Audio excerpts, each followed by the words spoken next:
দেখুন আমি সকাল সকাল কী নিয়ে বসেছি। ছেলের স্কুলের কারিকুলামে টিচাররা ট্রাফিক সিগন্যাল বানাতে বলেছে ছেলেকে। ছেলে তো বানাতে ভুলেই গেছে, এখন আমাকে বলছে আম্মু এটা বানিয়ে দাও। আমি তো ঘুম থেকে উঠে তড়িঘড়ি করে কালার পেপার আঠা নিয়ে বসে পড়েছি। ব্ল্যাক সিগনেচার দিয়ে ট্রাফিক সিগন্যালের স্টপ, ওয়েট, গো সুন্দরভাবে লিখে নিলাম। এবার আঠা দিয়ে লাগানোর পালা। আঠা দিয়ে কিছুক্ষণ ধরে রাখার পর এটা লাগছে।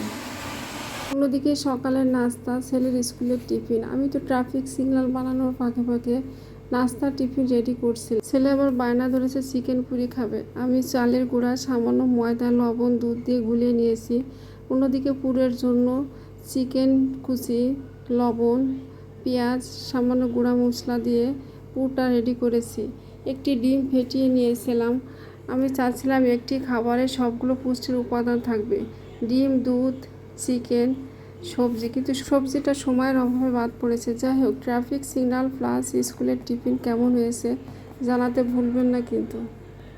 ধন্যবাদ সবাইকে। আল্লাহ হাফেজ।